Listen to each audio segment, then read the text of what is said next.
జై తెలంగాణ, జై తెలంగాణ. చేతులు ఉన్న వాళ్ళందరూ కూడా జై తెలంగాణ, వెనుకలు ముందు జై తెలంగాణ. అందరికీ నమస్కారం. ఈరోజు ఎండపల్లి మండలంలో ఎన్నికల ప్రచార కార్యక్రమాన్ని నిర్వహిస్తున్న సందర్భంగా రాజరాంపల్లె గ్రామంలో ఏర్పాటు చేసుకున్నటువంటి సమావేశానికి ఇంత పెద్ద సంఖ్యలో వచ్చినటువంటి మా ఆడబిడ్డలందరికీ, అన్నదమ్ములందరికీ, రైతు సోదరులందరికీ హృదయపూర్వక నమస్కారం తెలియజేస్తూ ఈనాటి కార్యక్రమానికి వచ్చి అనేక విషయాలు మీ ముందుంచినటువంటి మన జడ్పీ చైర్మన్ గారు దావా వసంత గారు, సోదరిమణి, అదేవిధంగా మండల నాయకులు, మా వేదిక పైన ఉన్నటువంటి మిత్రులు కృష్ణారెడ్డి గారు, అదేవిధంగా గాజుల మల్లేశం గారు, మండల పార్టీ అధ్యక్షులు సింహాచలం జగన్ గారు, అదేవిధంగా రమేష్ గారు, మా ఎండపల్లి సర్పంచ్ జలంధర్ రెడ్డి గారు, ఇంకా ఎవరెవరున్నారు వేదిక పైన ఉన్న నాయకులందరికీ, రామరెడ్డి గారు, అదేవిధంగా వేదిక పైన ఉన్న నాయకులందరికీ నమస్కరిస్తూ, తెలంగాణ వచ్చినాక మనం బాగుపడ్డామా చెడిపోయినామా? అబద్ధం చెప్పద్దు. తెలంగాణ రాకముందు ఏముండే? నీళ్లుండేనా? 24 గంటల కరెంటు ఉండేనా? వ్యవసాయాలు సాగినాయా? అదేవిధంగా గ్రామాలలో అభివృద్ధి జరిగిందా? ప్రభుత్వ దవాఖానకు పోయినామా? రెసిడెన్షియల్ స్కూళ్లు ఉండేనా? గ్రామాలలో శ్మశాన వాటికలు ఉండేనా? రోడ్లు ఉండేనా? ఇంటింటికి మంచినీళ్ళు ఉండేనా? కొత్త మండలాలు ఉండేనా? కొత్త గ్రామ పంచాయతీలు ఉండేనా? హాస్పిటల్ మంచిగా ఉండేనా? మాతా శిశు ఆసుపత్రులు ఉండేనా? కానుపులు అక్కడ జరిగినాయా? కేసీఆర్ కిట్ ఉన్నదా? కళ్యాణ లక్ష్మి ఉన్నదా? 2000 పెన్షన్ ఉన్నదా? మరి ఏమున్నది? ఏమేం లేకపోలేదు. ఆత్మహత్యలుండే, ఆకలి చావులుండే. కరువు ప్రాంతంగా ఉన్నటువంటి తెలంగాణ రాష్ట్రాన్ని ఆనాటి మన ఉద్యమ నాయకుడు కేసీఆర్ గారు తెలంగాణ రాష్ట్రాన్ని సాధించి అన్ని వర్గాలకు సంక్షేమాన్ని అందించినటువంటి నాయకుడు. గొల్ల కురుమలకు గొర్రెలుండేనా? మత్స్యకారులకు చేపలు ఇచ్చిండ్రా? చెర్లను మరమ్మతు చేసిండ్రా? కాలువలలో నీళ్లు వచ్చినాయా? మరి వాళ్ళు ఏమున్నది? అధికారం ఉండగా 9 సంవత్సరాలలో 1 ఎకరం పొలమైన ఎండిపోయిందా? కేసీఆర్ గారి నాయకత్వంలో రెప్పపాటు కరెంట్ అన్న పోయిందా? కరోనా సమయంలో మీకు రైతులకు ఇచ్చేటువంటి రైతు బంధు ఆపిండా? పేదవాళ్ళకి ఇచ్చే పెన్షన్లు ఆగినాయా? ఏది కూడా ఆగలే. ఎందుకంటే దమ్మున్న నాయకుడు కేసీఆర్ గారు, ప్రజల కష్టం తెలిసినటువంటి వాడు కేసీఆర్ గారు. తెలంగాణ రాష్ట్రంలో ఏ మూలకి ఏం కావాలో, ఏ వర్గానికి ఏం కావాలో అన్ని విధాల సమకూర్చి తెలంగాణ రాష్ట్రాన్ని గొప్పగా అభివృద్ధి చేసినటువంటి, దేశానికే అభివృద్ధి అంటే ఇట్లా ఉండాలని చెప్పినటువంటి నాయకుడు కేసీఆర్ గారు. అవునా కాదా? దేశంలో ఇప్పటికీ కేసీఆర్ గారు లాగా వికలాంగులకు 4000 పెన్షన్ ఇచ్చి పేదవాళ్లకు 2000 పెన్షన్ ఇచ్చినటువంటి రాష్ట్రం ఎక్కడైనా ఉన్నదా? ఉంటే దాని పేరేందో చెప్పండి. ఉన్నదా? రైతులకు రైతు బంధు ఇచ్చే రాష్ట్రం ఉన్నదా? రైతు చనిపోతే 5 లక్షల రూపాయల రైతు బీమా ఇచ్చే రాష్ట్రం ఉన్నదా? ఒక గ్రామంలో ఇంటింటికి మంచినీళ్ళు ఇచ్చి, పారిశుద్ధ్యం చేసి, మొక్కలు నాటి, శ్మశాన వాటికలు కట్టి, రైతు వేదికలు కట్టి, పల్లె ప్రకృతి వనాలు కట్టి, బ్రహ్మాండమైన రోడ్లు నిర్మాణం చేసి అలా తెలంగాణను సస్యశ్యామలం చేసిన నాయకుడు. అయినా మొన్న జరిగినటువంటి ఎన్నికలలో ప్రజలు మార్పు కోరుకున్నారు. కనబడుతుందా మార్పు? కనబడుతుందా? మార్పు కోరుకుంటే తప్పు లేదు. ఈసారి బాగానే చేసిండు కేసీఆర్ గారు, ఇంతకంటే బాగా చేస్తారు కావచ్చు అని అనుకున్నారు. తప్పేం కాదు కదా. ఎందుకు తప్పు కాదనంటే, మన సారు 2000 ఇస్తారంటే వాళ్ళు 4000 పెన్షన్ ఇస్తారంటే, మన సారు రైతు బంధు 10,000 ఇస్తే మీరు కొద్దిగా ఆగండి మన ప్రభుత్వం వస్తుంది 15,000 ఇస్తామనేది. అదే విధంగా ఉచిత కరెంట్ ఇస్తామని 500 రూపాయలకే గ్యాస్ ఇస్తామని రైతులకు 500 రూపాయల బోనస్ ఇస్తామని రకరకాల వాగ్దానాలు చేసిరి. అదే విధంగా మా మహిళా తల్లులకు ప్రతి నెల 2500 రూపాయలు ఇస్తానంటే నమ్మరా? తులం బంగారం ఇస్తానంటే నమ్మరా? చదువుకున్న పిల్లగాళ్లకు స్కూటీలు ఇస్తానంటే నమ్మరా? ఖచ్చితంగా నమ్ముతారు. అదేవిధంగా నిరుద్యోగులకు నిరుద్యోగ వృత్తి 4000 ఇస్తానంటే ప్రభుత్వ ఉద్యోగులకు 1వ తారీఖే జీతం వేస్తామంటే అరే ఎవరిని మీరు ఇడిచిపెట్టిండ్రు? అన్ని వర్గాలను ఒక్కసారి వాళ్ళు ఏం వాగ్దానాలు చేసిండ్రో ఒకసారి మనం విందాం. మరి ఇవన్నీ ఏమన్నా వచ్చినాయా? మరి వచ్చినాయనే చెప్తారు కదా. మేము 6 గ్యారంటీలు అమలు చేసినాం. ప్రతి మహిళకు మేము 2000 రూపాయలు వాళ్ళ అకౌంట్ లో వేస్తున్నామని చెప్తా అన్నారు. దీన్ని ఒక్కసారి మీరు వినండి. ఇగో ఈయనెవరో కాదు, రాహుల్ గాంధీ మొన్న నిర్మల్కి వచ్చి చెప్పిండు. ఏమనంటే మేము మహిళలకు తెలంగాణ రాష్ట్రంలో 2500 రూపాయలు ప్రతి నెల ఇస్తున్నాం అని చెప్పిండు. మీరేమో ఇయ్యలేదంటారు, వాళ్ళేమో ఇచ్చిందంటారు. ఏది నిజం?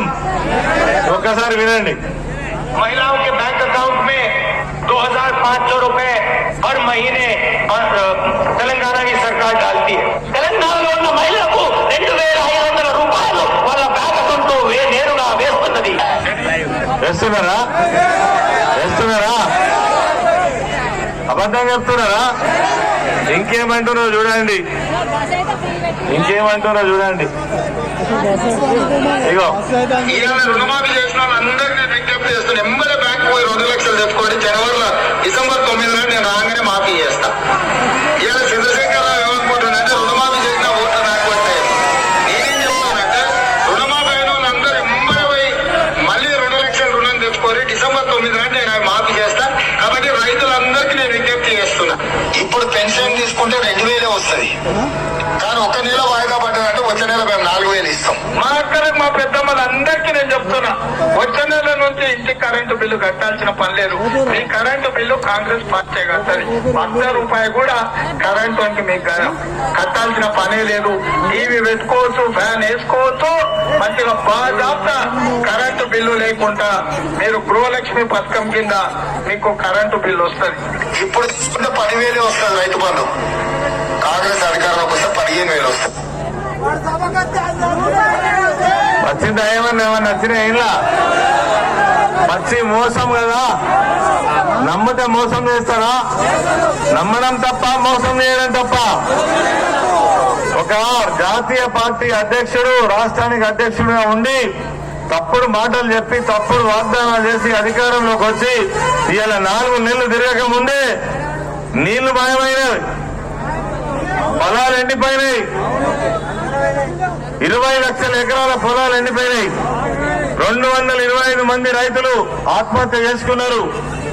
అదేవిధంగా మీరు పెట్టిన ఫ్రీ బస్సు వల్ల 48 మంది మా ఆటో సోదరులు ఆత్మహత్య చేసుకున్నారు. ఏమి పట్టనట్టుగా వ్యవహారం చేస్తున్నాడు ఈ ముఖ్యమంత్రి. పిల్లి కళ్ళు మూసుకొని పాలు తాగినట్టుగా ఏం జరగనట్టుగానే వ్యవహారం చేస్తా ఉన్నాడు. ఇది న్యాయమా? ఒక ప్రభుత్వం ఇట్లే ఉంటుందా? దీనికి మనం సమాధానం చెప్పాలనా వద్దా? సమాధానం చెప్పాలని మనం అనుకుంటే ఆయననే మనకు సమాధానం చెప్తున్నారు. ఏమని? కొడుకల్లారా, ఎవడైనా ఎక్కువ తక్కువ మాట్లాడితే తొక్కిస్తా, పేగులు మెడకేస్తా అని మాట్లాడుతున్నారు. ఏం మాట్లాడుతున్నారు వినండి. ఈయన దగ్గరుండే రాదా పిల్లగా?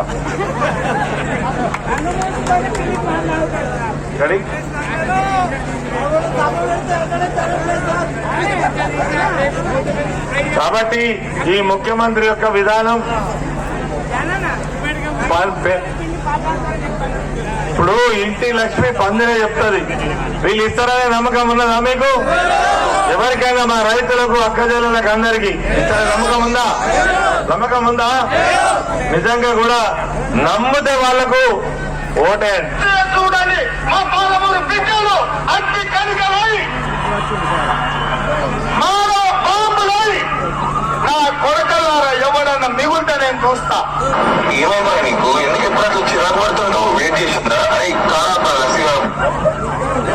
ఇట్లాంటి మాటలు మాట్లాడతారు ముఖ్యమంత్రి.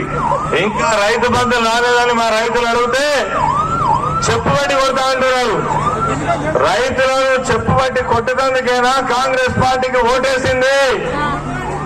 నేను అడుగుతున్నా, రైతుల చెప్పులు గట్టిగా ఉంటాయా, వాళ్ళ చెప్పులు గట్టిగా ఉంటాయా? మరి ఇక గట్టిగా ఉంటే మనం గట్టిగానే చూసుకోవాలి. ఒక్క మాట చెప్పి ముగిస్తా, ఎందుకంటే ధర్మానంలో వెయిట్ చేస్తున్నారు. కాబట్టి నేను మీ బిడ్డగా 15 సంవత్సరాలు బ్రహ్మాండంగా అభివృద్ధి చేసిన, ఆపదలో ఉన్న వాళ్ళని ఆదుకున్న, సీఎం రిలీఫ్ ఫండ్లు వేల కొద్ది తెచ్చిచ్చిన, ఎవరు దవాఖానలో ఉన్నా ఆపదలో ఉన్నా ఒక్క ఫోన్ చేస్తే స్పందించిన, పనిచేసిన, అయినా ఏదో కారణంతో మొన్న ఎలక్షన్ లో ఒక సింపతితో మనం ఓడిపోయినంత మాత్రాన బాధపడే అవసరం లేదు. ఎందుకంటే చాలా సార్లు నన్ను గెలిపించింది మీరే. గెలిపించలేదా? 5 సార్లు గెలిపించింది మీరే. మరి మీరు గెలిపిస్తేనే కదా నేను మంత్రి అయింది. మంత్రి అయితే నేను ఇంట్లో ఉన్నానా? పైసలు సంపాదించుకుంటానా? నా చూపంతా ఎటుండే? నియోజకవర్గం మీద, ప్రజల మీద ఒక్క మరక లేని మనిషిగా 30 సంవత్సరాలు నిజాయితీగా బతికినటువంటి మనిషిని కొప్పుల ఈశ్వరన్. ఇలా మనకు అనుకోకుండా మళ్ళీ మీకు సేవ చేసే అవకాశం వచ్చింది. మీరు మీ గొంతుకలాగా మాట్లాడే అవకాశం వచ్చింది. ఇలా మోసం చేసే కాంగ్రెస్ ను ప్రశ్నించాలంటే ఎవరుండాలి? కేసీఆర్ ఉండాలి. కేసీఆర్ పిడికిలి లేవాలి. గులాబీ జెండా మళ్ళీ ఎగరాలి.